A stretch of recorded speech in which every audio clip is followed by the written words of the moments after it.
Hey, so I wanted to come on here today because I've been getting lots of calls and messages and texts um, about Mexico. And I first want to say we are not in Mexico as of yet. So thank you very much for those of you who are concerned. And I also just want to share something because this has happened like several times while we were abroad. Um, and I think it's very important to remember, especially like in the US. So, first, I want to share that it's important to understand that when someone says, like, Mexico is under siege by the cartels, for example, I think it's important to understand that Mexico is a large place.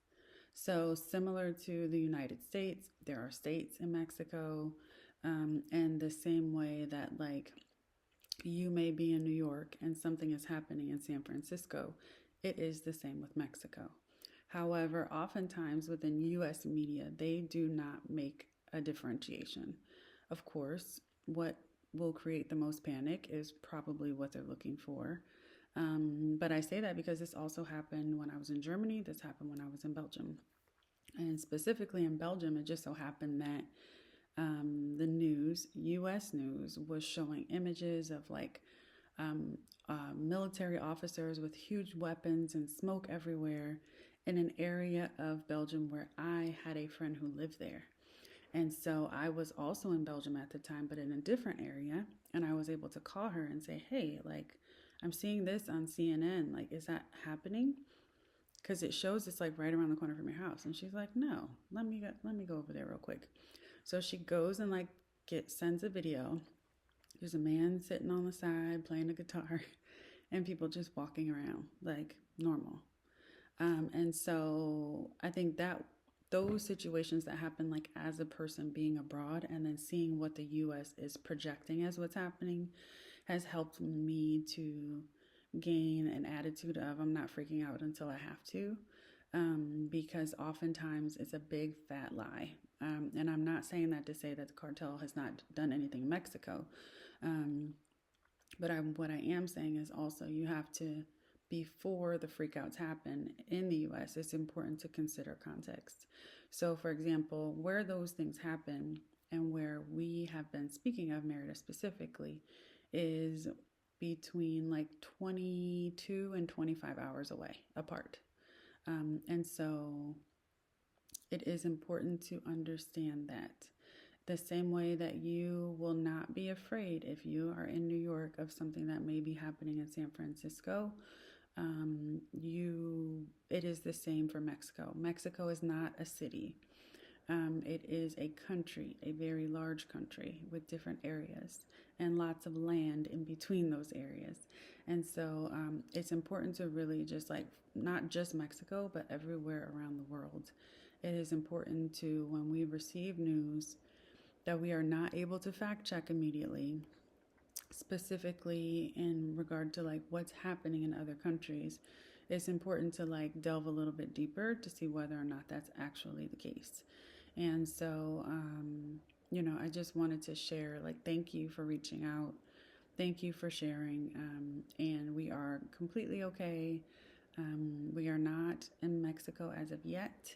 And so I do really appreciate everyone who's reached out, but I do just want to share that. Like, I've been through this before where US News was projecting something as like total chaos and mayhem and violence in the streets, and it was not. What happened in Mexico happened on Sunday.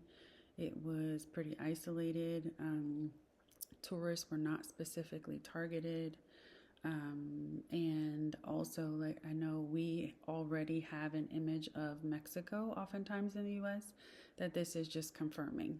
And so it's important, just because we immediately think of Mexico and cartels, to not allow ourselves to go to places just because that's what's comfortable, but actually question what's happening a little bit more.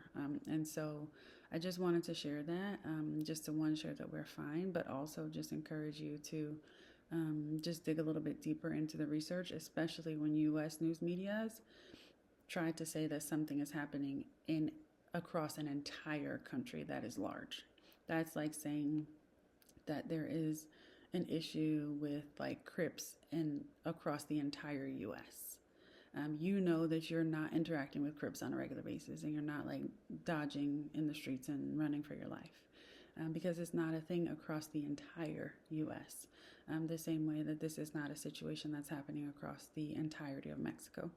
Um, so I just wanted to share to give some perspective on what's going on, and especially for those people who might be considering Mexico, who are thinking like, I'm not moving there now. But it's important as a person who's moving to another country, you need to research the place that you're planning on moving to.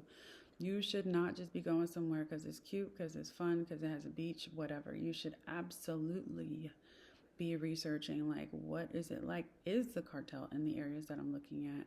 Are there gangs in the areas I'm looking at? Is pickpocketing a big issue in the area that I'm looking at?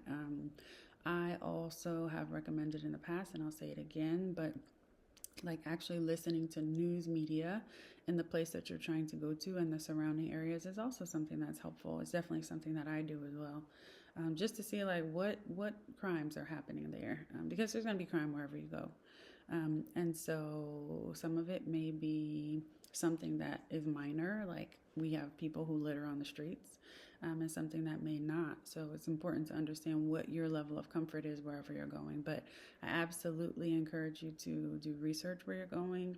I absolutely encourage you to see if whatever you're hearing is something that's okay with you or not. But I do want to just let y'all know, like, we're good. Thank you so much for checking in on us, for reaching out to us. And that's all. Feel free to reach out if you have any questions or you want to chat about anything. Okay, bye.